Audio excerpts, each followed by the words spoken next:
Pues nada, bueno, yo vengo a hablar un poco de lo que ha adelantado Jordi hoy, concretamente como lo que yo llamo la posficción en Twitter y explicar un poco cómo hemos llegado a ella. Para, para hablar de la posficción, voy a empezar hablando de tres fotografías. La primera de ellas es esta de aquí, que es la fotografía que ilustró el tweet que veis aquí. Que dice lo que podéis leer. Ando de vacaciones desde hace un par de días en un hotel cerca de la playa y va todo bien hasta han comenzado a suceder cosas raras. Este tweet lo publiqué, como decía Jordi, hace 3 veranos. Fue el comienzo de un hilo en el que a lo largo de 7 días fui contando las cosas raras que me iban sucediendo estando de vacaciones. Lo más destacable de todo lo raro que me sucedió fue que me crucé con una persona que era idéntica a mí en la zona turística en la que me encontraba de Mallorca. Aquí es un vídeo que grabé mientras le seguía estando en un supermercado haciendo una compra en el mismo sitio en el que yo había comprado un día antes. De hecho, bueno, aquí publiqué una comparativa de una foto mía con aquella persona. Y como digo, bueno, por resumirlo mucho, yo fui siguiendo a esta persona por la playa, de repente aquella persona empezó a seguirme a mí, con tan mala suerte que cuando adelanté mi vuelta a Madrid, aquella persona me siguió hasta mi casa. Aquí veis un vídeo que grabé desde la ventana de mi casa. Pero bueno, al final realmente todo se reveló que era una ficción. Conté que no es obligatorio creer todo lo que lees en internet, que por favor la gente no se preocupase por mí, que todo estaba bien. Al menos esta es la versión que ahora cuento. O sea, realmente quizás sí que hubo un doble que me suplantó y es quien está aquí ahora con vosotros. Esto nunca lo sabremos. Yo aquel verano estuve haciendo, realmente ese no fue como el primer experimento narrativo que hice en redes. Es un verano en el que sí que empecé como a plantearme las redes como un espacio en el que contar historias como puedes utilizar una novela o un cortometraje o una película.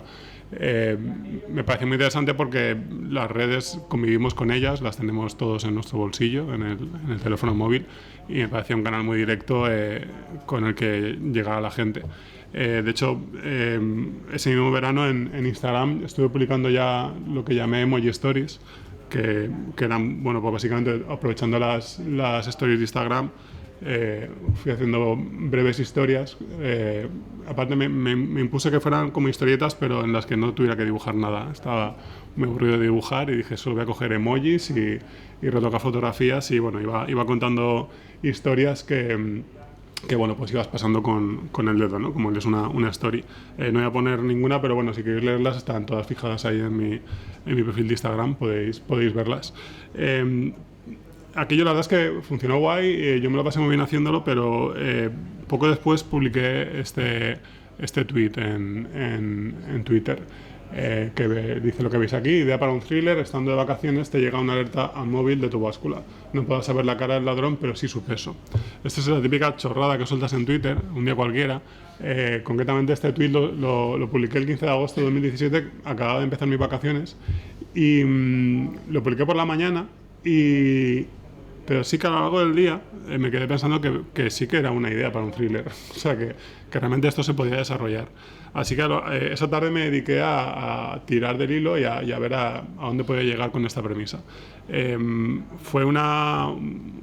Acabó siendo una especie de thriller muy absurdo que podía haber dirigido Javier Fesser en sus primeros años, en los años de Milagro de Petinto y este tipo de películas absurdas y muy divertidas. Y yo me lo pasé muy bien escribiendo este hilo.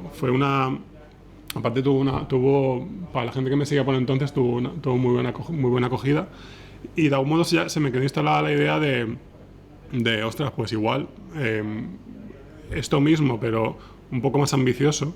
Es decir, en vez de contarlo en una sola tarde y con un claro componente de ficción, porque este hilo estaba contado como si tú fueras el protagonista. O sea, la gente que lo leía de algún modo era el protagonista de esta historia. Digo, si esto mismo lo cuento protagonizado por mí, simulando que está sucediendo en directo a lo largo de varios días, quizá me lo pueda pasar muy bien y la gente que entra al juego se divierta mucho con ello. Claro, lo que yo no podía esperar era esto. O sea, que entre el que comenzó el hilo que tenía 16.000 seguidores, hasta el pico más alto de seguidores que llegué a tener, pues bueno, pasaron 7 días y pasó lo que veis aquí. 1.300 millones de impresiones, 4 millones de likes, medio millón de retweets. O sea, esto yo no entendía muy bien esas cifras, lo que significaban. Sabía que era una auténtica locura. De hecho, la locura final llegó el fin de semana cuando Manuel fue el primer trending topic mundial. Es decir, la palabra más escrita en Twitter era Manuel.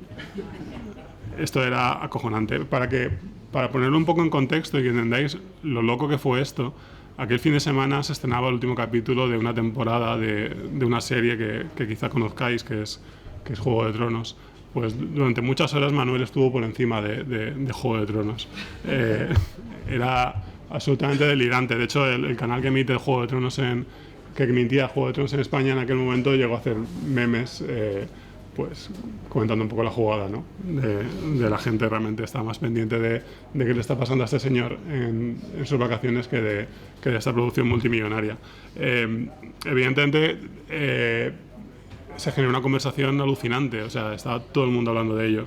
Se hicieron muchos memes. Esto es, bueno, es un meme de cómo un usuario imaginó que iba a ser mi vuelta de Mallorca a Madrid, que lo que me iba a encontrar cuando llegase al avión. Hubo gente que hizo ilustraciones tan flipantes como esta. Hubieron encuestas, test, para averiguar qué personaje de la historia de Manuel Bartual eras. Yo lo hice y no salió Manuel Bartual. Ahí dejo el dato. Hubo gente que se maquilló mi avatar. O sea, es muy loco esto. O sea, no he traído fotos, pero hubo gente que ese Halloween se disfrazó de Manuel Bartual. O sea, es loquísimo. Más cosas que hizo la gente. Imaginó cómo podía ser un cartel para una película basada en la historia. Yo siempre que doy una charla digo que siempre un producto en la sala que bueno, yo encantado de hacerla, sobre todo con este cartel que me parece chulísimo. Hubo gente que imaginó también cómo sería un videojuego, ¿no? Basado en toda esta historia. Concretamente me tocó la fibra porque soy muy fan de las aventuras gráficas y concretamente de LucasArts, que evidentemente es lo que retrata esta imagen, y evidentemente esto tuvo una consecuencia también, o sea, un eco también en los medios espectacular, de gente siendo muy generosa, diciendo este thinking de Twitter, o sea, unas cosas que flipas. A ver, aunque realmente no sé si hablaban de mí o de quién, porque si buscas Manuel Bartual en Twitter ahora pasa esto. O sea, hay muchos Manuel Bartual. Se crearon muchas cuentas de Manuel Bartual mientras duró la historia, de gente que aseguraba ser el auténtico Manuel Bartual, o ser otro clon, o ser otra, lo que fuera, ¿no? Esto verdaderamente en su momento cuando vi que esto empezaba a suceder, pues lo primero que pensé, dije, esto quizá termine desvirtuando la historia, pero automáticamente me di cuenta de que no, de que era muy bueno, porque de algún modo era parte de la conversación, y estaba sucediendo algo que yo desde luego hasta ese momento no había visto, y era que se estuvieran generando fanfics, porque era gente que contaba diferentes ángulos de la historia, que se iban inventando a partir de lo que iba narrando, pero con la diferencia respecto a los fanfics, que es que la obra se estaba construyendo todavía. O sea, un fanfic, lo habitual es que cuando se publica Crepúsculo, la gente escribe fanfics de Crepúsculo. Cuando se estrena La Casa de Papel, hay gente que hace luego fanfics de La Casa de Papel. Pero estos fanfics se estaban desarrollando tal y como la historia estaba en marcha. O sea, esto para mí, de hecho, fue una cosa verdaderamente sorprendente y alucinante. Y bueno, realmente ellos no fueron los únicos en escribir sobre la historia que estaba contando, sino que yo mismo pues también acabé escribiendo sobre ella. O sea, meses después publiqué una novela titulada El otro Manuel, protagonizada por un personaje que se llama Manuel Bartual, que publicó un hilo en Twitter que funcionó muy bien, y tiempo después, mientras está escribiendo la novela, le suceden cosas raras. Era como otra vuelta de tuerca más. A mí una duda que me quedó cuando sucedió todo aquello, y que creo que mucha gente también se preguntaba, era si esto había sido algo irrepetible, si había sido una experiencia única, o si realmente estábamos ante un nuevo tipo de formato, un nuevo tipo de contar historias y de llegar a mucha gente. Y esto nos lleva a la segunda fotografía que quería poner hoy, que es esta de aquí, que no sé si la conocéis, pero es la fotografía que ilustraba este tweet, que decía lo que podéis ver aquí. Policía, acabo de resolver un crimen a través de Twitter y tenéis que tomar cartas en el asunto inmediatamente. Hace días falleció Jorgete en el centro de la foto y el caso se cerró como un suicidio, pero fue un asesinato y puedo demostrarlo. El asesino está en la foto. Bueno, pues este usuario de Twitter, Mr. Brightside, a lo largo de 100 tweets iba desgranando todo, digamos, todas las conclusiones a las que había llegado a raíz de su investigación. Él se fue fijando en detalles de la foto, fue llegando a los perfiles de todos los personajes que estaban en esta foto. Terminó entendiendo cuál era la relación entre todos ellos, dónde se encontraban aquella noche y explicando por qué había descubierto que lo que se anunció como un suicidio había sido un asesinato. La propia policía llegó a entrar a contestar, confirmó sus sospechas y le dio las gracias. Pero bueno, la clave estaba en el hashtag con el que acababa el tuit de la policía, que es el mismo hashtag con el que acababa el hilo de Mr. Brightside, que es Feria del Hilo. Feria del Hilo fue un certamen de tuiteratura, que es un poco el nombre que se le ha dado a este tipo de narración, que puso en marcha Twitter España un poco a raíz del hilo que yo publiqué. Este hilo realmente el autor se llama Modesto García, también tuvo una repercusión muy buena, sobre todo teniendo en cuenta que era un hilo que a diferencia del mío no se publicó simulando el directo, es decir, el mío se publicó a lo largo de 7 días, el hilo de Modesto fue un hilo que se publicó de una sola vez y tú cuando llegabas la historia ya estaba completa.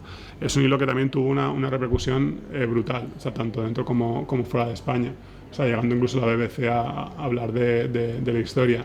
Y para mí, desde luego,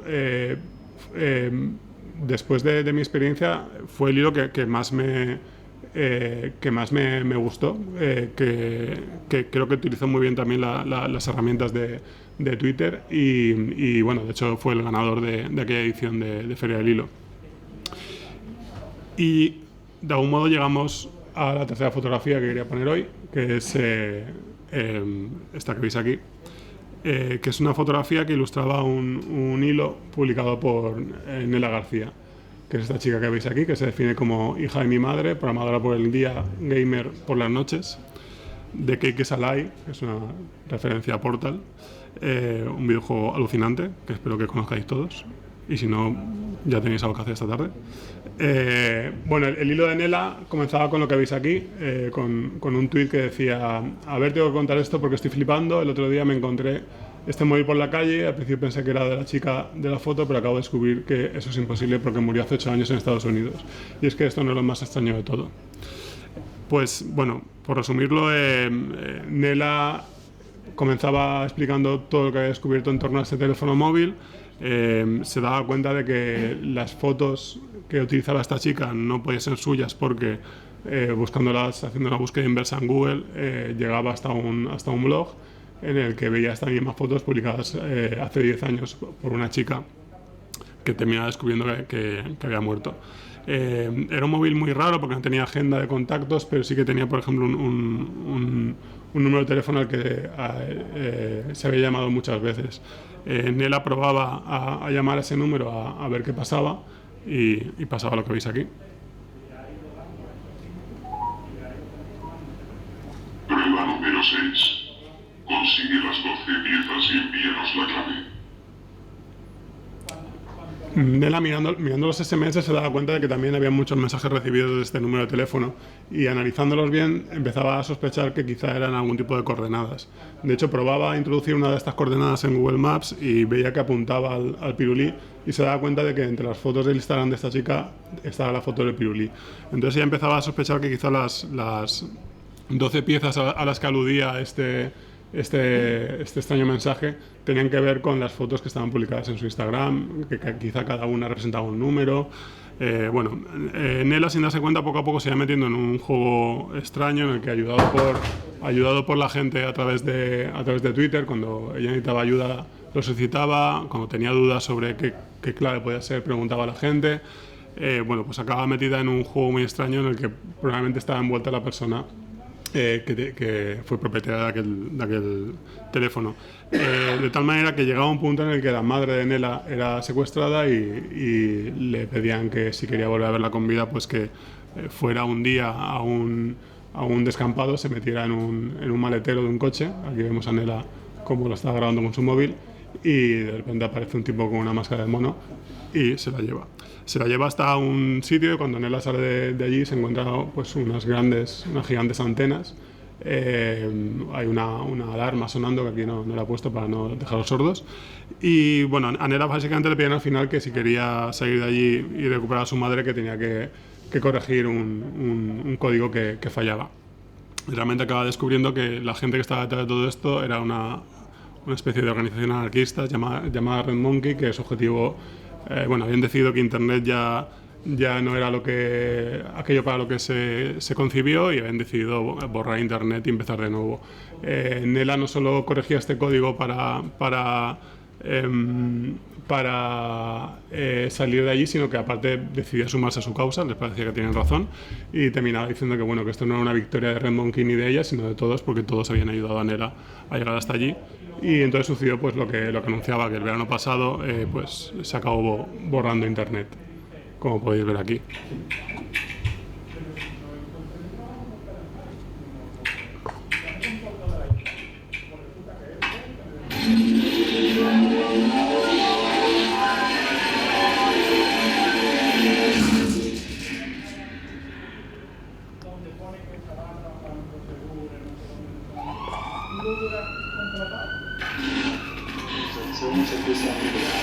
Informationen deuten darauf hin, dass eine Gruppierung mit mehreren Auswirkungen aus verschiedenen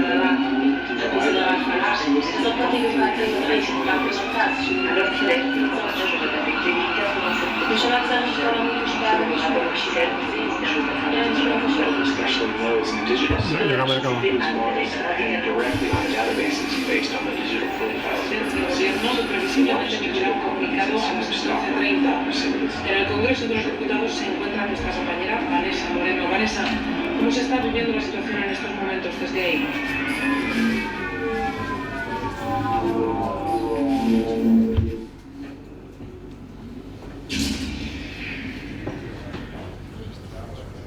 Bueno, Internet no se borró, ya lo sabéis. Realmente era una historia que escribimos entre Modesto García y yo.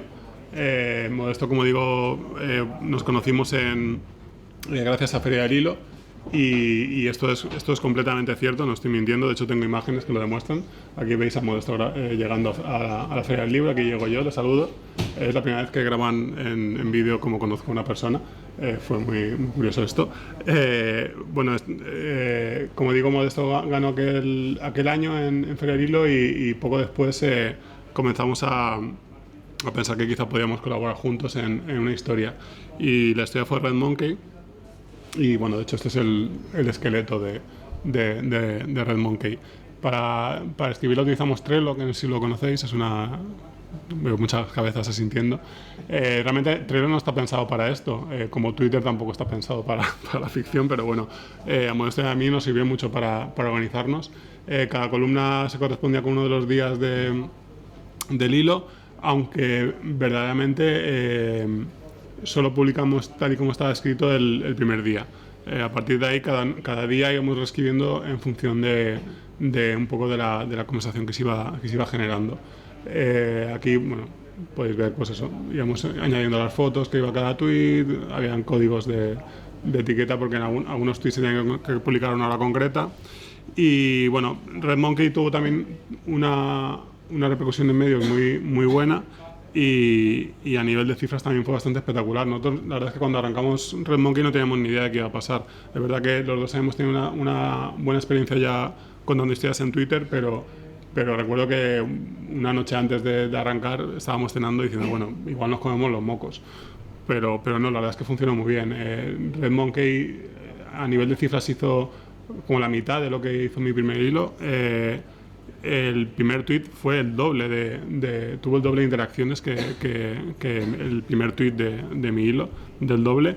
Y para que os hagáis una idea, 24 horas después de comenzar con el hilo, este es el ritmo al que iban las notificaciones que recibíamos. O sea, a diferencia de mi primera historia, que tuvo una progresión más día a día, ¿no? Fue creciendo. Red Monkey, el primer día pasó de 200 seguidores, ni 200 que tenía Nela, a 20.000. Es una historia que fue más seguida incluso en Latinoamérica que en España. De hecho, a día de hoy, más de un año después de que acababa la historia, Nela sigue recibiendo mensajes todas las semanas de gente preguntándole qué pasó con el teléfono móvil y cómo está su mamá. O sea, llegan todas las semanas mensajes de gente, a pesar de que si entras en el perfil de Twitter ya es muy evidente que, porque ves que el segundo tweet, bueno, el primer tweet es el tweet fijado con el comienzo de la historia, pero el segundo está claro ya que es una historia de ficción. La gente sigue preguntando cómo está su madre y qué tal con el teléfono móvil, qué cuidado con estas cosas. Bueno, Red Monkey también se comentó en los Trending Topic, y una cosa que nos encantó fue toda la conversación que se generó en torno a la historia. Gente lanzando teorías fabulosas en torno a lo que podía estar pasando. Se implicó muchísimo. Red Monkey es verdad que lo concebimos. Cuando nos juntamos Modesto y yo pensamos, bueno, vamos a ver qué es lo que mejor ha funcionado en nuestros hilos y qué es lo que más nos ha gustado, y vamos a intentar hacer un mix, llegando a, o sea, construyendo una historia que nos gusta a los dos. Y una cosa que a mí me gustó mucho de mi primer hilo fue toda la parte de la gente comentando qué podía estar pasando y dando pistas de pues, cuál puede ser la solución a este misterio. Entonces, deliberadamente, Red Monkey, sobre todo en su primera parte, Nela tenía que ir superando una serie de pruebas, de acertijos, para los que necesitaba la ayuda de la gente, y la verdad es que la implicación fue brutal. No solo en Twitter, sino también se crearon grupos de Telegram para discutir sobre la historia, y de hecho yo llegué a entrar en uno de los más activos, que era Red Shark. Me acuerdo cuando yo entré con mi nombre y con mi avatar, y hubo gente que dijo, ya hay un imbécil haciéndose pasar por Manuel Bartual. Yo me quedé callado hasta que acabó toda la historia, y les enviamos un mensaje de agradecimiento porque como decíamos aquí, si escribimos esta historia es para gente como ellos. Y la verdad es que para nosotros fue muy emocionante estar escribiendo la historia, estar publicándola y estar al mismo tiempo siguiendo todas estas conversaciones que se generaban. Entonces, llegado a este punto, yo me pregunto por qué funcionan este tipo de historias, y creo que hay dos motivos principales. Creo que el primero de todos es que nos cuesta distinguir entre realidad y ficción. Esto creo que nos cuesta ahora y nos ha pasado siempre. De hecho, por recurrir al ejemplo que solemos tener en la cabeza cuando nos encontramos con este tipo de historias que juegan entre los límites de la realidad y la ficción, pues evidentemente un claro referente es lo que hizo Orson Welles en 1938 con su adaptación de La Guerra de los Mundos. Creo que no hace falta que explique lo que hizo, pero bueno, por si acaso, hizo una adaptación de La Guerra de los Mundos que se presentó como si fuera un noticiario. Y a pesar de que en diferentes puntos de la narración se avisaba que era una ficción, pues sí que hubo gente, realmente menos de lo que luego los medios se hicieron eco, pero sí que hubo gente que pensó que habían llegado los marcianos. El caso de Wells, como mi caso, porque realmente yo no he inventado nada, o sea, Twitter, aunque no es uso mayoritario, siempre se ha usado para la ficción también, pero el caso de Wells tampoco fue una idea original e inédita, sino hay casos precedentes. De hecho, hay un caso que el propio Wells reconocía como una influencia, que es el caso de este sacerdote católico, se llama Ronald Knox, que unos 10 años antes de la Guerra de los Mundos, él también era escritor de novela de misterio, y publicó escribió un programa para la BBC, para la radio, en la que en mitad de un debate literario se iba interrumpiendo con boletines informativos de que había unas revueltas en Londres que acababan con el Big Ben destruido, un político linchado, una auténtica locura. Después de Wells hay muchísimos ejemplos. A mí me gusta mucho, por ejemplo, que es un documental emitido por la BBC en los años 60, en el que pues hablaban de las famosas plantaciones de espaguetis, contando pues eso, que aquí es donde se recogen los espaguetis. Y bueno, pues hubo mucha gente que pensó que era ahí donde crecían los espaguetis.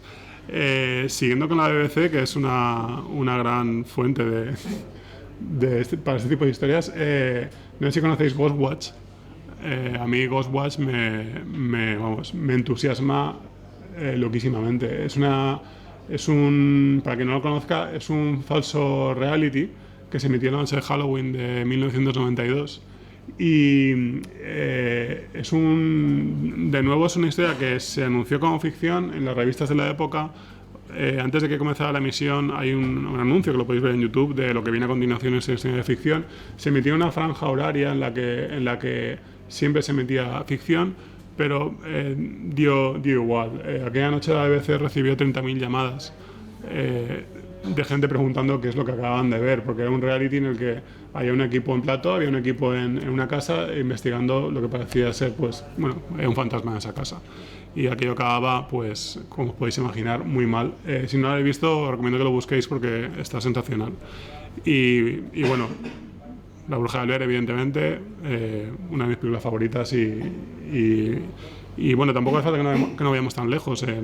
También tenemos casos como Operación Palas, el caso del programa que hizo dirigido por Jordi Évole hace 5 años, en el que contaba la verdad tras el golpe de Estado, el intento de golpe de Estado.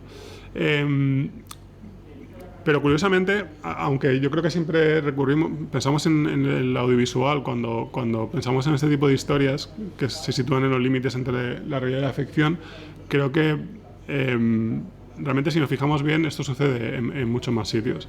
De hecho, quiero hacer un pequeño ejercicio con vosotros ahora, y es que os voy a proyectar 4 portadas de 4 novelas más o menos recientes, y quiero que os fijéis bien en ellas para que me digáis qué hay en común entre esas 4 portadas. Esta es la segunda, esta es la tercera y esta es la cuarta. Las pongo todas juntas. ¿Alguien ve lo que hay en común? Hay algo en común, desde luego, es que las 4 enuncian una novela. Esto es una novela. Sí. Claro, ¿qué necesidad tiene una novela de decir, hola, soy una novela? No, y es una cosa que verdaderamente yo es una cosa que me llamaba la atención y hace relativamente poco, hace unos meses, leyendo un artículo, encontré cuál puede ser el origen de esta tradición. Y es que pues en los siglos XVII y XVIII, cuando empezaron a publicarse novelas, empezaron a marcarse como novelas para que la gente entendiera que eran historias de ficción, porque eran historias que se ambientaban en épocas reales con escenarios reconocibles y que era para evitar que la gente pudiera pensar que aquello que estaban relatando era un texto, pues eso, como un ensayo igual, ¿no? De lo que sucedió. Entonces me parece muy curioso, y creo que de algún modo esto es lo que nos da la pista de que cada época tiene como su medio idóneo para jugar con estos límites, ¿no? de la realidad y la ficción, y creo que generalmente se corresponde con la última tecnología en llegar. O sea, creo que para lo que nosotros es Internet, lo que para nuestros padres fue la radio, lo que para nuestros abuelos fue... Perdón, lo que para nuestros padres fue la televisión, lo que para nuestros abuelos fue la radio, y así podemos ir hacia atrás. Creo que la última tecnología en llegar es a la que le concedemos más verosimilitud, la que de algún modo a la que acudimos, creo que para desentrañar la verdad, y es muy fácil pues que con mucha gente predispuesta a creer que lo que estás contando a través de ese medio va a ser cierto, pues no digo engañar, pero sí que digo que para jugar con este tipo de historias es desde luego el medio idóneo. Ahora, realmente, hoy en día ya sabemos que cuando este tren llegue aquí no va a salir de la pantalla. De hecho, que nadie se asuste, de verdad, no va a pasar nada.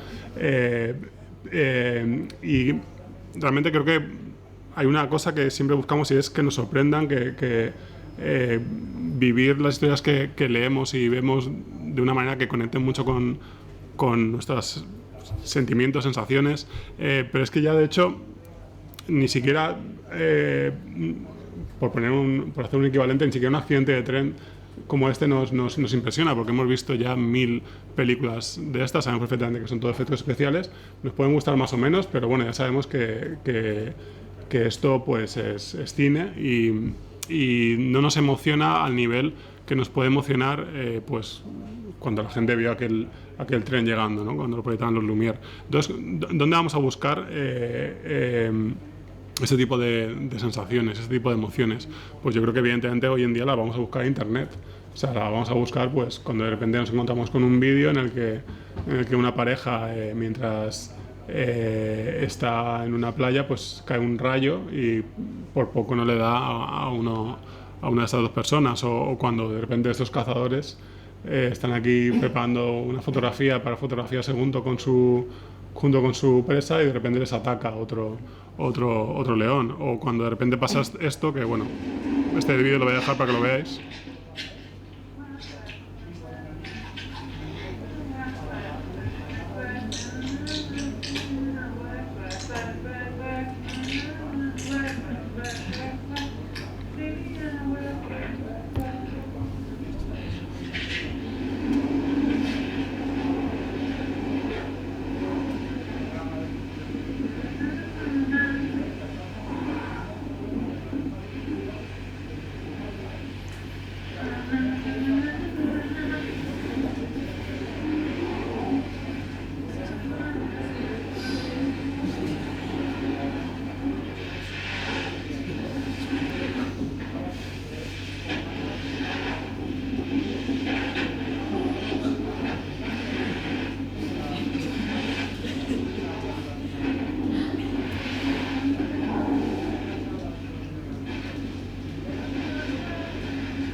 Bueno, estos vídeos fueron muy virales, de hecho, bueno, este ya veis, tiene 10 millones de reproducciones.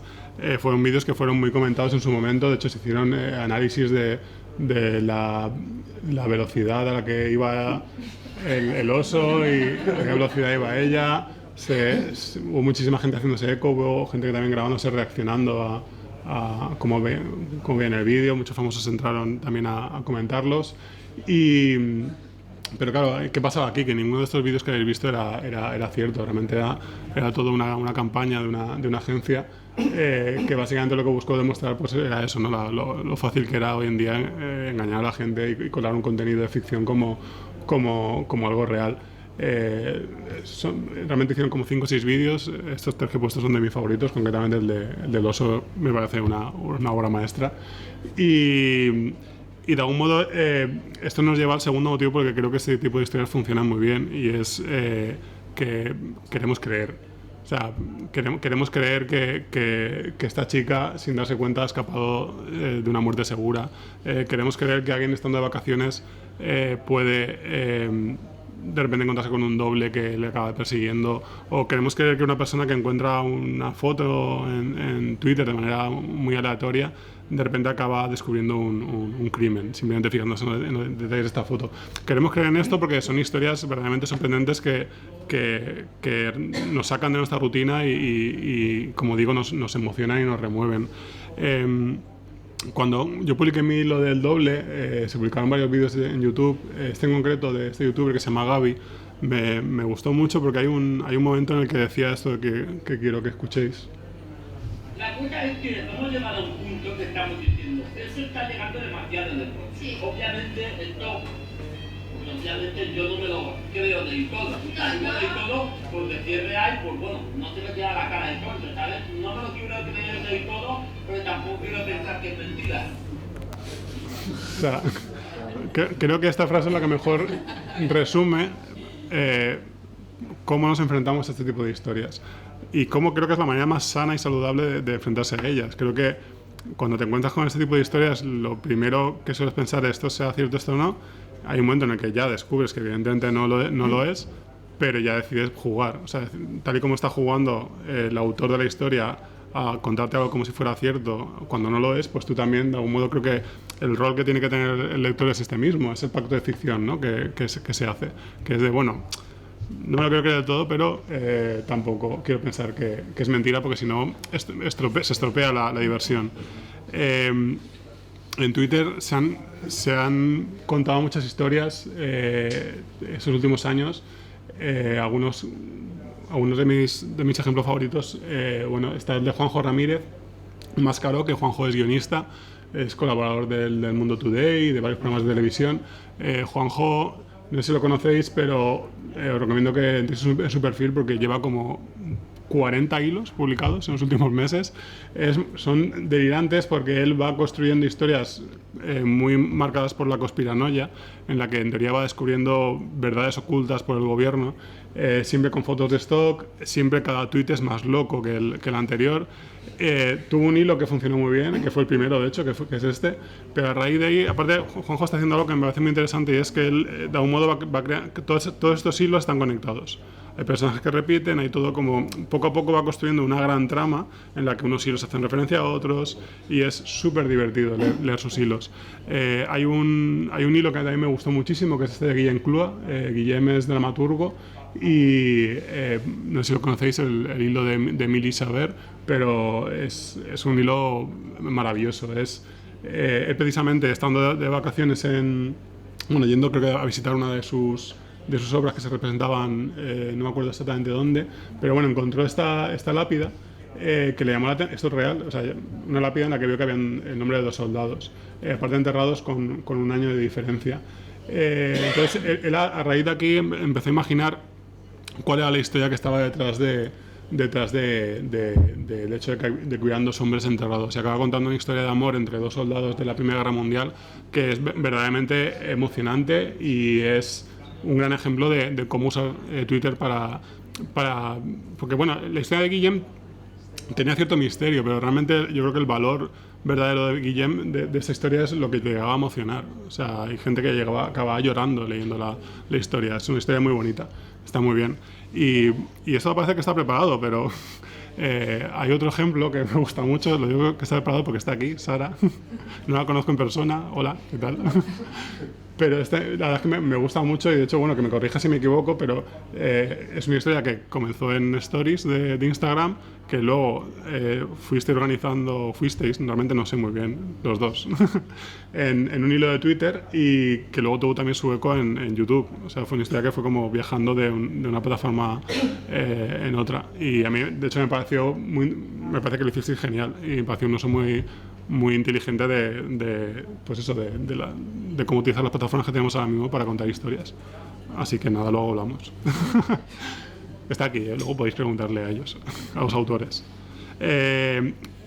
Todo este fenómeno, bueno, hay muchos más ejemplos. Aquí he comentado algunos de mis favoritos, pero la cosa evidentemente no se limita a España. Hay muchos ejemplos también fuera de nuestras fronteras y anteriores a todos estos. De hecho, este no es anterior, este tiene como un poco más de un año. Una cosa buena que tengo es que en cuanto aparece un hilo de estos, toda la gente me menciona, con lo cual es muy fácil ir descubriendo nuevas historias. Este en concreto lo descubrí de esta manera y este me gustó mucho. Este usuario, Craig, en la noche de Halloween del año pasado, empezó a publicar una historia en la que él contaba que había muerto su abuelo y le había dejado en herencia una casa en mitad del bosque. Y bueno, iba a la casa para ver si la vendía o qué hacía con ella. Bueno, pues ya os imagináis con este principio de historia pues lo que acaba sucediendo allí. Me gustó mucho porque es una historia que fue contando a lo largo de varios meses. De hecho, la historia no está terminada todavía. Él lo que iba haciendo es cada nuevo avance en la historia publicaba un nuevo hilo. O sea, él utilizaba los hilos como si fueran capítulos de esta historia. Y la manera de seguirla, pues es como yo hice en su día, que es tener las notificaciones, o sea, poner que te notifique con cada nueva publicación y te metías a ver cómo continuaba la historia. Estaba verdaderamente bien y de hecho espero que no la haya terminado porque desde enero no ha seguido con ella y yo estoy con ganas de ver qué pasa con la mujer sin ojos y con los hombres que le espían desde el barco. La verdad es que está fenomenal. Esta otra también está muy bien, se llama The Sun Vanished, que bueno, como su propio nombre me indica, es una historia que transcurre en un mundo en el que el sol ha desaparecido. Es una historia de supervivencia en un mundo en el que ya no está el sol, con lo que todo esto supone. Y aparte hay una especie como de extrañas naves, gente que se está volviendo loca. Es una historia que empezó a publicarse en abril de 2018 y sí que está un poco parada últimamente, pero ha tenido momentos de mucha actividad. Esto ni siquiera está organizado como si fuera un hilo, esto simplemente es una cuenta de Twitter que te va narrando un poco toda toda la historia. Y luego hay un par de cuentas paralelas que están de algún modo conectadas con todo lo que está contando. Otro ejemplo, Adam Ellis. Adam Ellis es también tiene un hilo muy popular también, en el que contaba la historia de cómo un fantasma que se le aparecía en sueños empezó a perseguirle en el mundo real. De hecho, hay en preparación una película basada en este hilo. Que de hecho no va a ser la primera película basada en un hilo de Twitter, porque los hilos de Twitter ya también son material para adaptaciones. Esta historia, escrita por dos escritores de novelas de terror y ciencia ficción, que son Sam Sykes y Chuck Wendig, publicaron un hilo en 2017 que era muy divertido, porque era una conversación entre ellos dos, cada tweet lo escribía uno, y básicamente era una historia en la que uno le contaba al otro que estando de monitor en un campamento de verano, de repente se encontraba con que se despertaba un día y estaba rodeado de cadáveres. El otro le decía, bueno, esto suele pasar en los campamentos de verano, no te preocupes. Y decía, ya, pero es que aparte estoy lleno de sangre y tengo un cuchillo en mi mano. Y le decía, ¿te has planteado que quizás tú seas el asesino? Entonces era un hilo muy divertido de cómo, pues era una parodia, ¿no?, del género del slasher, concretamente en campamentos de verano. Y ya digo, este hilo poco después se hizo una película.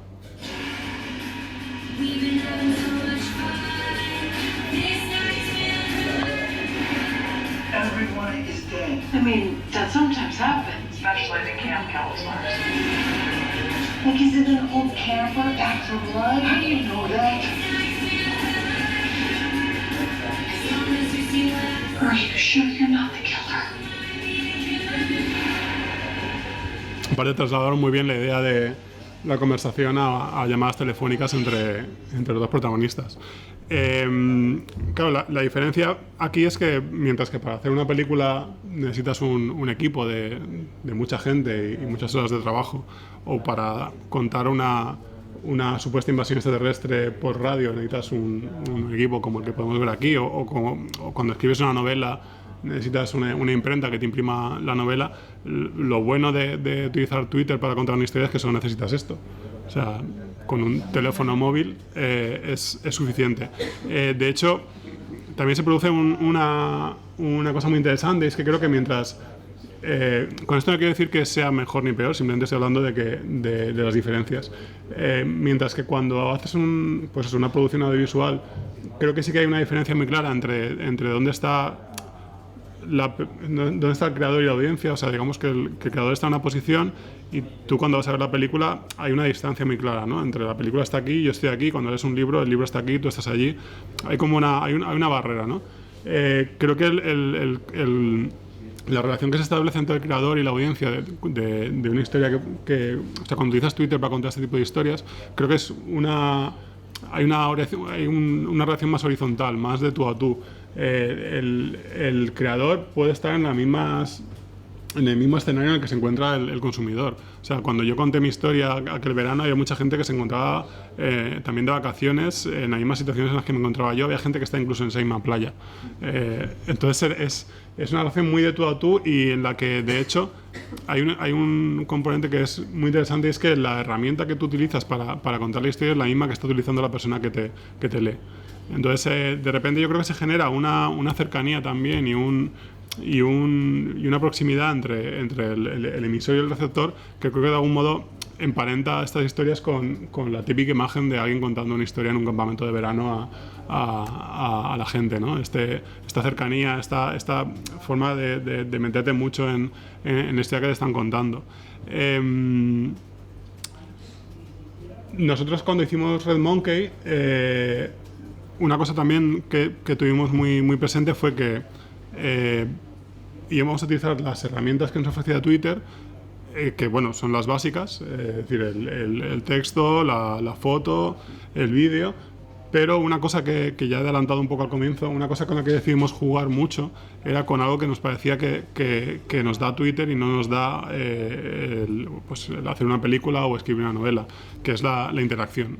O sea, el hecho de poder estar escribiendo una historia en directo, que de algún modo se nutra también de todo lo que va a aportar la gente según la estás escribiendo, nos parecía lo más interesante de utilizar Twitter.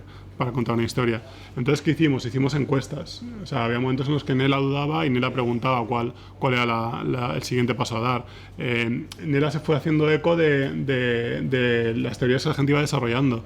Nos encontramos con teorías que en el fondo no daban la solución al problema que tenía que resolver, pero nos parecían tan interesantes que decidimos incorporarlas a la historia, y también nos parecía una manera de premiar a la gente que estaba involucrada aportando ideas y teorías. Creamos también todo un ecosistema digital en torno a Nela, porque realmente tú la historia de Red Monkey la podías leer en el hilo y ya está, pero si eras un poco más curioso y querías ir un poco más allá, pues te podías meter en su Facebook, en el Facebook de la chica muerta, podías entrar en sus cuentas de Instagram, en el Curious Cat de Nela, en el que estuvimos publicando ya previamente, llegar al blog en el que estaban las fotos de aquella chica. Había también una web en la que había una cuenta atrás. Había también jugamos también con lugares físicos. Hubo un momento en el que Nela pidió ayuda porque necesitaba una fotografía de un sitio, no era en concreto, que a las 12 de la noche de un martes de agosto en un parque de Madrid, no especialmente céntrico. Modesto y yo no sabíamos qué iba a pasar esa noche.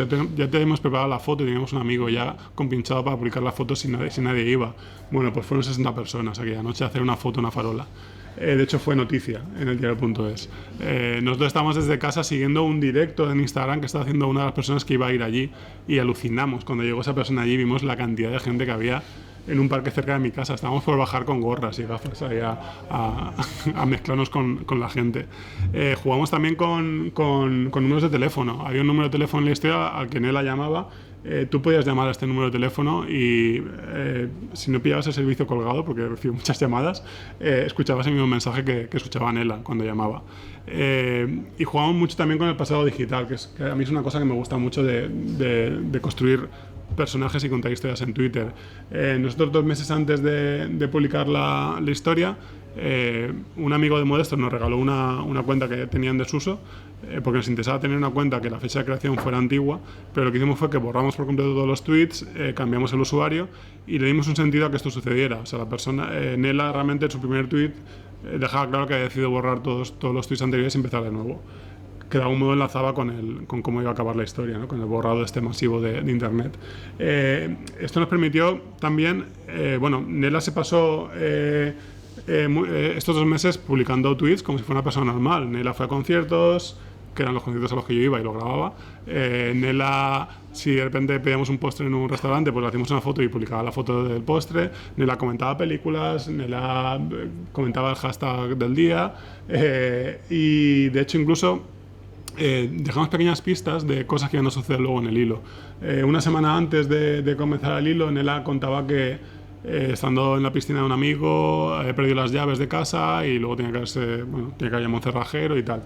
Pues hubo gente que no se quedó en el hilo y que, más allá de ir a explorar este ecosistema digital que hemos creado, también fue atrás en el hilo de Nela y descubrió que hay un momento en la historia en la que se colaban en casa de la madre y se habían colado gracias a las llaves. O sea, que las llaves no se habían perdido, sino que se las habían robado.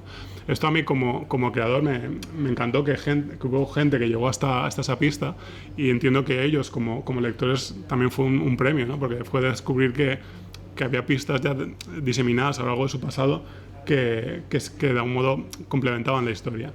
Entonces, ya digo, con el pasado digital es algo que me encanta jugar. De hecho, incluso llegó un punto en el que también empezamos a tener muy claro que la gente que iba a seguir la historia de Nela iba a haber un perfil de seguidor que su recompensa iba a ser descubrirnos antes de que confesáramos que éramos nosotros. Entonces decidimos dejarles pistas voluntarias para que pudieran descubrir que éramos nosotros, porque sabemos que esto no iba a afectar en absoluto al disfrute de la historia. De hecho, en su Facebook hay una publicación en la que hay 2 fotos que, si te fijas, está leyendo el hilo de Modesto y en la estantería está mi novela. Hubo gente que descubrió como muchas otras pistas que fuimos dejando. Y para construir a Nela recurrimos a Niki García, que la conoceréis seguramente como presentadora del Mundo Today. Niki también es actriz de doblaje y de algún modo ella fue la que se prestó para construir a Nela. Digo, se prestó para construir a Nela porque realmente Nela no es Niki. O sea, realmente lo que hicimos fue construimos a Nela de cero. O sea, ninguna foto de Nela es Nikki, es realmente partes de Nikki, partes de mi novia, fuimos mezclando ahí rasgos, manipulándola. De hecho, llegó un punto en el que dijimos, vale, pero queremos también que Nela hable. O sea, queremos que Nela sea un personaje que no solo veas en fotos, sino que hable a cámara. Entonces, para ello lo que hicimos fue recurrir a Alejandro Pérez Blanco, que es un técnico de efectos especiales, amigo nuestro. Y bueno, voy a poner un breve vídeo en el que Alejandro explica mucho mejor que yo cómo hicimos esto. ¿Cómo hizo esto Hemos llegado él? a un avance tecnológico en el que un ordenador puede estudiar caras y cambiar una por otra. Grabamos la toma con Nikki y luego la pusimos a hacer caras raras. Luego, en el mismo sitio, con la misma luz, Alba repitió las expresiones, probando a girar la cabeza desde todos los ángulos posibles. Pones el ordenador a estudiar el material durante unos días y la inteligencia artificial poco a poco aprende a cambiar una cara por otra. Vale, varios de vosotros me habéis escrito diciendo que cuando llamáis al número ese desde vuestro teléfono os sale un mensaje diferente. Y he probado a llamar desde mi teléfono y me sale el mismo mensaje que a vosotros. No es perfecto, pero hasta aquí todo es automático. Y ahora toca la artesanía, ir arreglando poco a poco lo que no queda del todo bien. Los márgenes, el color, las cejas de Nikki que se ven algunas veces detrás, ajustes pequeños, mover la cara unos píxeles y los ojos también porque la inteligencia artificial no los había alineado bien. Y hay que decidir qué partes dejamos de Nikki y de Alba. La boca, los carrillos, la nariz. Afinar es un proceso muy lento porque no puedes acostumbrarte. Si miras mucho tiempo una cara, empieza a parecerte natural. Pero luego descansas, la vuelves a ver y tiene algo raro. Y el público que lo ve por primera vez sentiría exactamente eso. Por eso les pasé muchas versiones a Manuel y a Modesto para ir cambiando detalles hasta que todos nos la creyéramos. Hicimos los ojos un poco más grandes. La nariz se quedó mitad de Nikki y mitad de Alba. La boca mantuvimos la de Nikki, pero un poco más pequeña. Y los carrillos 40% de Alba. ¿Por qué el 40? Pues porque no funcionaba ni el 30 ni el 50. No puedo explicarlo, pero el cerebro humano está tan acostumbrado a reconocer caras que si te sales un poco ya no funciona. Luego, chapa y pintura. Se arreglan algunos temblores, se iguala el grano con el resto del vídeo, el doblaje de Ana. Vale, varios de vosotros me habéis escrito diciendo que cuando llamáis al número ese desde vuestro teléfono os sale un mensaje diferente. Y he probado a llamar desde mi teléfono y me sale el mismo mensaje que a vosotros. Y ahí está, un personaje con dos actrices. Tu teléfono no está autorizado. Por tu propia seguridad, no vuelvas a llamar a este número. Gracias. Y bueno, en esta, para ir acabando, en esta escalada de ir complicándonos cada vez más, porque, como digo, puedes contar historias muy sencillas, de manera muy sencilla, como puede ser el primer hilo que yo hice, en el que me compliqué muy poco, o ya puedes complicarte un poco más, como hicimos con Red Monkey. Pues el siguiente proyecto que hemos hecho Modesto y yo ha sido Gran Secuestro, que de hecho lo estrenamos hace pocas semanas y su germen de hecho está en Red Monkey por muchos motivos. Nosotros cuando hicimos Red Monkey, por un lado se puso en contacto con nosotros Televisión Española y por otro lado se puso en contacto con nosotros también Shine Iberia, que es la productora de MasterChef, entre otros programas. Querían colaborar con nosotros y decidimos hacer un poco ahí matrimonio entre la cadena y la productora y preparamos el Gran Secuestro. También el germen de Gran Secuestro también está en Red Monkey porque nos encantó cómo funcionó toda la parte de, como decía, de interacción con el público, toda la conversación que se generó alrededor de la historia y cómo la gente aportaba historias e intentaba ayudar a Nela. Entonces empezamos a darle vueltas a que podía estar muy bien ir más allá en esa idea y que directamente estuvieras viendo en directo a la persona a la que estás ayudando. Esto lo combinamos con la idea de las escape rooms, que es algo que está muy de moda, que es un fenómeno que nos parece muy interesante, y entonces concebimos una idea que era tener a varios famosos secuestrados en salas de escape, de tal manera que fueran salas que estuvieran diseñadas de forma que sin la ayuda de la gente desde fuera no pudieran salir de ellas. Entonces cada sala tenía una pantalla en la que la gente a través de Twitter podía ir enviándole mensajes. Para que entendáis un poco mejor cómo funcionó, por si no lo visteis, voy a poner un par de vídeos. Los famosos fueron Maxim Huerta, Ruth Lorenzo, Arcano y María Gómez. Y fue un proyecto de Place, que es la plataforma de contenido digital destinada al público joven de Televisión Española. Y como digo, voy a poner un par de vídeos. Primero es un fragmento de un vídeo en el que salen los propios secuestrados hablando de su experiencia, y luego un pequeño resumen de una de las pruebas que tuvieron que superar. Bienvenidos a El Gran Secuestro.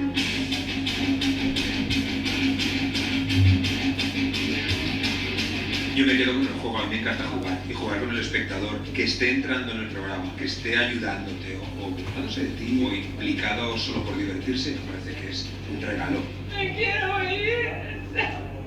Me encantó tener los momentos de soledad, de cabreo real, de frustración, pero luego me encantó tener a Arcano de compañero y reírme y divertirme. Me cambió el humor, supongo que como en la vida real, ¿no? Que cuando tienes a alguien con quien pasar las penas, por así decir, se hacen más leves. Solo no pueden, exacto. Que ni con 20 como él, planeando mierdas, van a poder contigo. Cogen todo por los cuernos y saca a todo el mundo de las manos del psicópata este, va. Vale, es verdad. Se va. Yo no dejo de hablar de Manuel Bartual y de Modesto, que, claro, yo les he seguido en Twitter, entonces era de pronto, vale, voy a hacer una de sus historias. Creo que es muy fácil decir, no, es que el entretenimiento está como muy denostado y no es que hay que hacerlo, pero hacerlo bien, ¿no? Entonces a mí me encanta, me lo he pasado pipa. Encima, Max lo sabes, una loca de la novela negra, del thriller, de tal. Entonces esto era como vivirlo. 3649. Normalmente las redes sociales están llenas de oscuridad, sobre todo Twitter. Hay mucha rabia, hay mucha agresividad, mucha indignación. Y el conseguir impactar a la gente con algo luminoso, con algo que pone a jugar a todo el mundo, a mí me parece una maravilla. Tenemos pocos intentos como para gastarlos en algo que sea una pista tan vaga. Gracias por los ánimos, Marina. ¿Tuiteraste? A mí que Twitter me daba, por razones pasadas, mucho pánico. Visto, hay una Blanche Dubois dentro de mí que dice, creo en la bondad de los desconocidos. O sea, es que me parece que la gente es buena y sabe divertirse. Y bueno, ahora os pongo el resumen. Para quien no lo visteis, para que entendáis la mecánica, ellos tenían que ir superando una serie de pruebas para las que tenían 2 horas para resolver cada prueba. Mientras la prueba estaba en activo, el contador estaba en rojo. Si se resolvía la prueba antes de que llegara a 0, pasaba a verde y era el tiempo de descanso. Tenían 3 vidas, o sea, también tiene un componente muy, muy gamer. Y el objetivo era que al menos uno de ellos llegase hasta la última sala. Si uno de ellos llegaba hasta la última sala y la resolvía, todos eran liberados.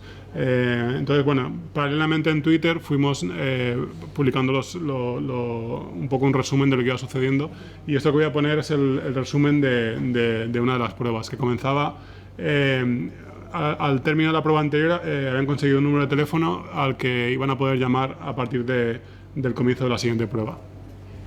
Comienza la prueba número 10. Para superar esta prueba se debe abandonar tu sala.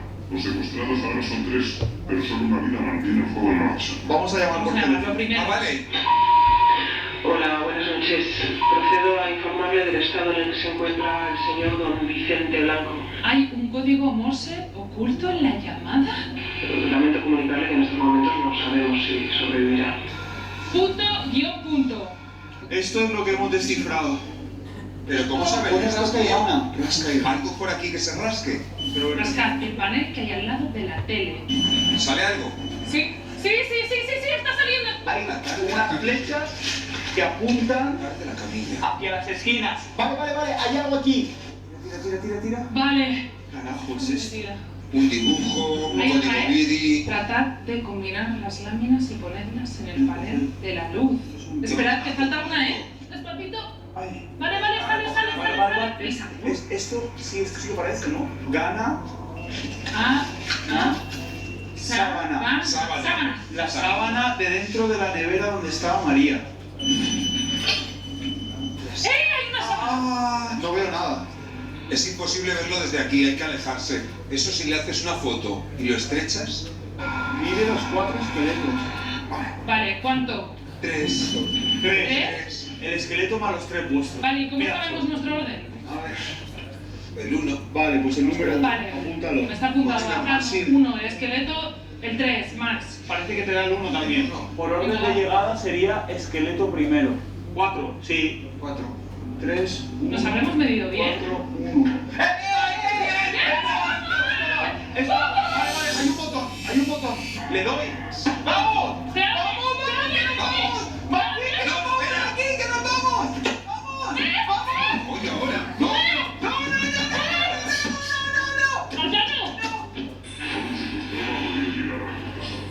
En sus manos está el destino de todos los demás. No, tío. Será mejor volver a descansar.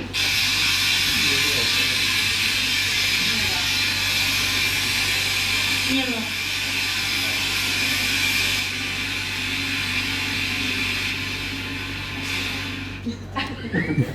Bueno, todas noches se acababan así cuando les gaseábamos y les dejábamos dormidos hasta el día siguiente.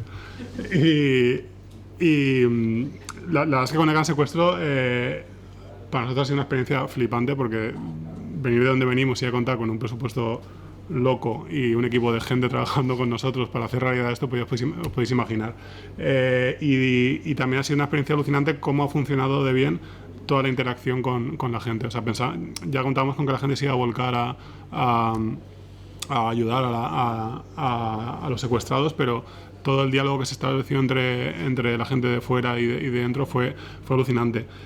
Paralelamente a lo que fue lo que era el juego en sí, había toda una investigación para descubrir quién era el secuestrador y por qué estaba haciendo esto.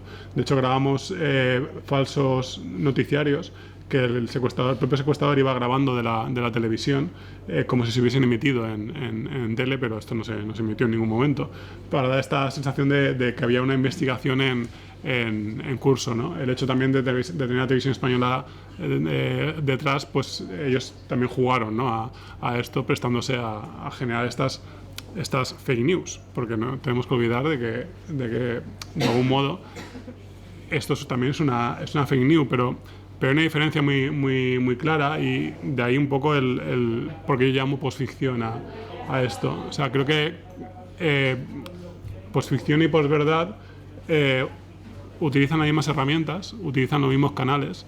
El objetivo es el mismo, que es emocionar, pero claro, el objetivo final sí que es diferente, porque es que mientras la posverdad lo que busca es la manipulación política, lo que busca la posficción es entretener, es divertir, y es lo que ha buscado siempre la ficción. Y en el fondo, crear ficción lo hacemos todos los días y cada vez más y más fácilmente, y tenemos herramientas para hacerlo. O sea, tenemos herramientas en nuestro bolsillo que nos permiten, pues, ver cómo publicar fotos que no se corresponden con la realidad, ya sea de gente más joven o más vieja. Nos permiten cambiar muy fácilmente una cara por otra de forma muy rudimentaria y muy evidente, pero si esto se puede hacer ya, imaginen lo que vamos a poder hacer con un teléfono móvil dentro de 2 años, año y medio. O sea, es alucinante. Y para acabar lo que os quería contar hoy, y ya damos paso a preguntas o al café o lo que sea, quiero volver por última vez a Orson Welles, porque creo que hay una consecuencia de cuando él hizo la adaptación de La Guerra de los Mundos, de la que no se suele hablar mucho y creo que es muy interesante, y creo que es un efecto secundario que tiene de algún modo el hecho de utilizar las redes para contar historias de ficción, y es que tiene que ver con algo que hizo él, y es cuando se produjo años después el bombardeo en Pearl Harbor. Hubo gente, cuando escuchó las noticias del bombardeo por la radio, pensó que era mentira, pensó que era una ficción, pensó que Orson Welles de nuevo estaba inventándose alguna locura. Luego, inmediatamente después, comprobaron que no.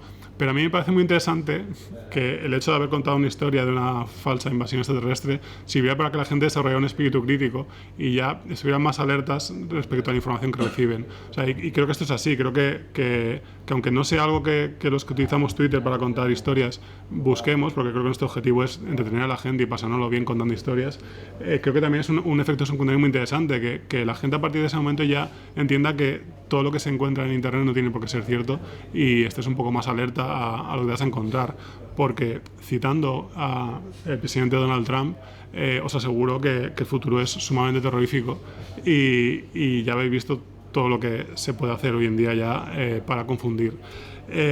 Y creo que es muy importante que estemos alerta, creo que es muy importante que estemos pendientes de lo que nos dicen, porque no sabes en qué momento te han colado una mentira.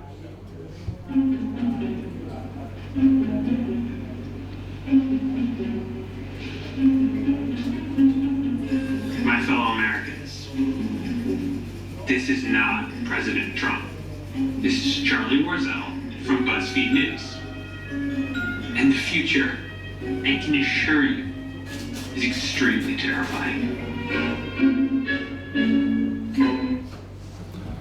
Pues eso es todo. Gracias.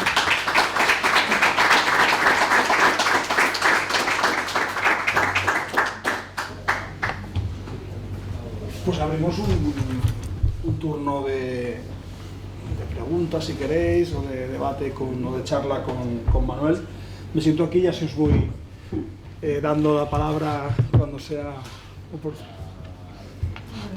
Hola, gracias por la intervención. Es muy interesante conocerla desde tu punto de vista, ¿no? Los que hemos seguido desde fuera, todas estas cosas tan impresionantes también en cuanto a las métricas.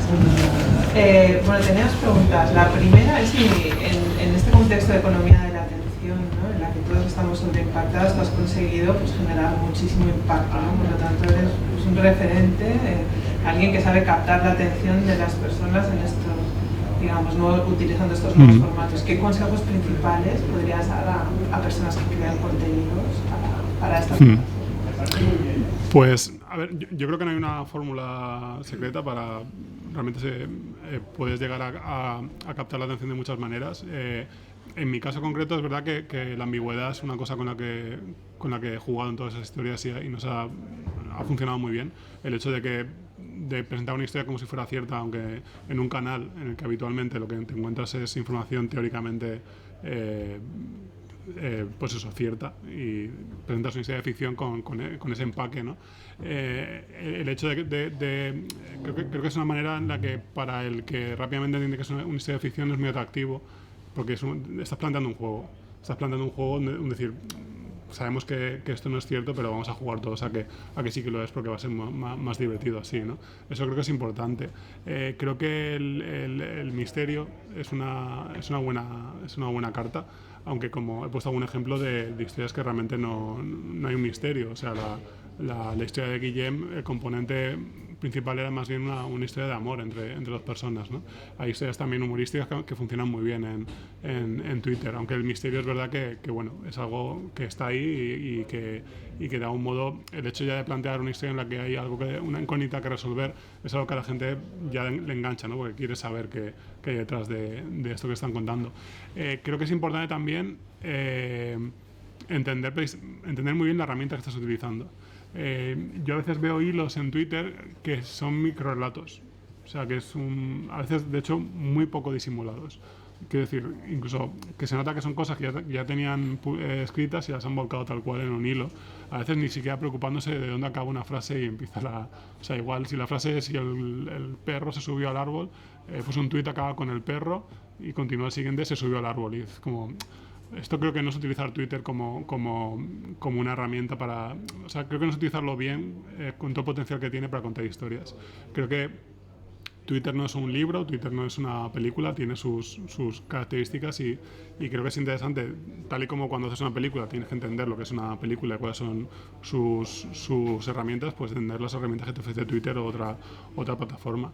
Y bueno, y creo que también ser honesto contigo, o sea, no...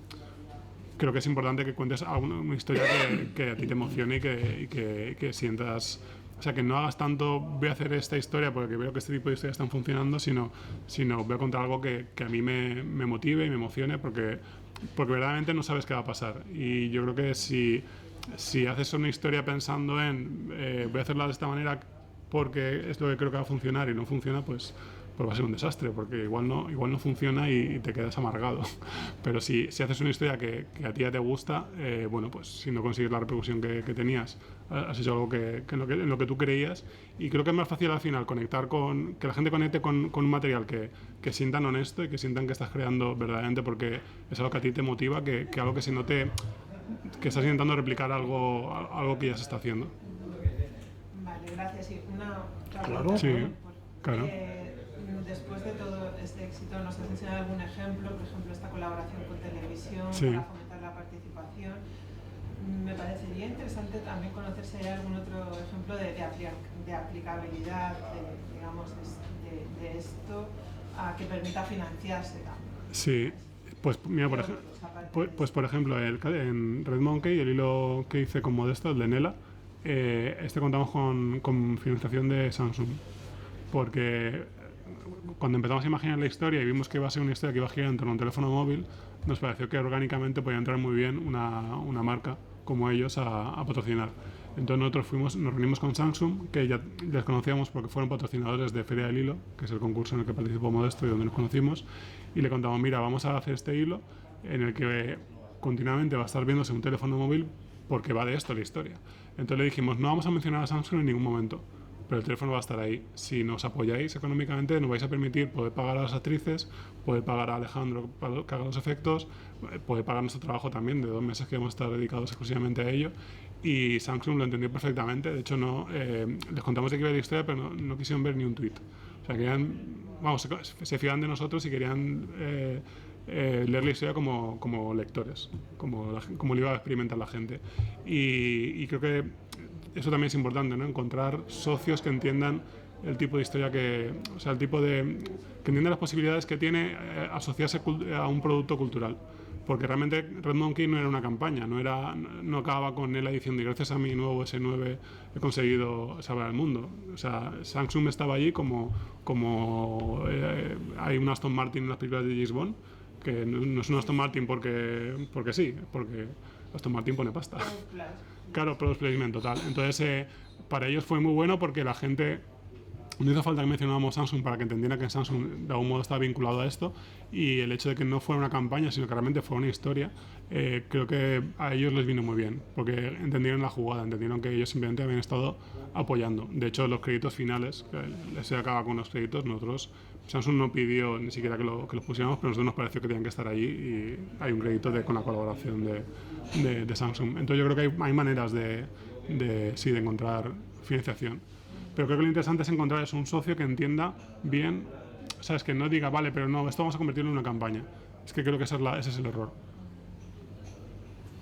A ver, por un lado tú tienes una historia, digamos, ya cerrada, pero por otro, a veces haces encuestas y demás a los participantes en Twitter. ¿Hasta qué punto eso puede influir en la forma de continuar la historia, de alterarla o incluso de las formas narrativas, ¿no? A la hora de contarla? Pues yo todas las historias que he hecho, es verdad que todas el final era uno, y digamos que se llegase por el camino que se llegase, el final era uno y único. Hasta ahora lo que sí que hemos hecho es que la interacción ha servido para generar caminos que no estaban previstos, generar teorías con las que no habíamos contado, de algún modo enriquecer la historia, o sea, hacerla más grande.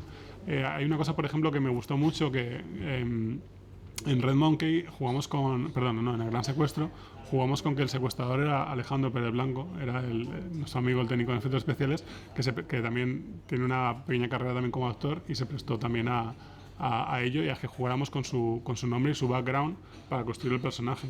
Entonces pasó una cosa con la que yo no contaba, o sea, yo sí que contaba con que la gente, una vez ya descubríamos la identidad de él, se medía en su Twitter. Pero no contaba con que se iban a fijar también en qué gente seguía a Alejandro. Entonces, ¿qué pasa? Alejandro es una persona que trabaja con áreas de iglesia, que trabaja con más directores, con gente conocida. Entonces, de repente, hubo gente que empezó a lanzar tweets en los que se veía, pues eso, que a través de Iglesia, que Santiago Segura, que mucha gente de renombre seguía a Alejandro. Entonces en ese momento yo a María le dije por el pinganillo, comenta que a ver si esto no va a ser gente con dinero que está pagando para que nos secuestren, como la típica trama de película así un poco sórdida, ¿no? Y de repente pues este día no estaba ahí, y de hecho no era la resolución al misterio, pero nos pareció que era interesante de repente generar esta nueva vía de investigación de quizá toda esta gente está pagando por esto, ¿no? Entonces podemos decir que en cierto modo vuestros seguidores están ayudando a construir ciertas tramas de la historia, aunque no el completo. Claro, al final es algo que hay partes en las que de algún modo es casi que ellos toman el control, ¿no? O sea, somos nosotros los que permitimos que eso entre en la historia, pero ellos toman el control. Y a ver, es verdad que todo lo que he hecho sí que tenía un final claro, pero también podíamos plantear una historia que tuviera diferentes finales posibles y que llegáramos a uno u otro según un poco la conversación y lo que sucediera. Desde luego es muy interesante porque, ya digo, llegas a lugares que no esperabas. También es verdad que a veces se te adelantan, según, ¿sabes? Tu planning, te toca reaccionar antes de tiempo, igual de repente hay un pequeño error que no te has dado cuenta y te lo descubren y tienes que taparlo. Entonces también es como, con Red Monkey tuvimos un par de momentos de apagar fuegos bastante importantes. Bueno, y en el Gran Secuestro no os cuento, pero vamos, 8 horas de directo al día, ahí pasó de todo. Y de hecho hay una cosa que teníamos que pagar una carta de ajuste por si en algún momento pasaba algún desastre y teníamos que cortar, y conseguimos no recurrir a ella, a pesar de que hubo momentos por poner un ejemplo, hubo un momento que una televisión se estropeó, la televisión donde aparecen los tweets, y conseguimos arreglarla sin que se notase. O sea, entró una persona en la sala para arreglar la tele, pero pinchamos unas cámaras y mandamos a la persona secuestrada a una esquina y le dijimos, no te asustes que va a entrar alguien a arreglar la tele. Sí. Esto ya son problemas, esto ya no es interacción de la... Bueno, en cualquier caso se podrían haber integrado los problemas. Sí, también, claro. Claro. De repente puede haber sido que de repente la tele fallase o... A ver, en Red Monkey pasó que, de hecho, a ver... En Red Monkey, cuando enviamos a la gente a hacer una foto a aquel sitio, realmente lo que buscamos es una foto oscura, porque esta foto forma parte de un puzzle, y lo que no contábamos es que en ese punto también había una farola con un número, y fue lo que la gente hizo foto. Entonces de repente tuvimos que reaccionar, improvisar, meter ese número dentro de la historia. O sea, de hecho ya teníamos preparado todo las imágenes, todas las capturas, estaba todo preparado, entonces tuvimos que a tiempo real decidir cómo encajamos esto en guión y responder rápidamente a este imprevisto con el que no contábamos. Sí, realmente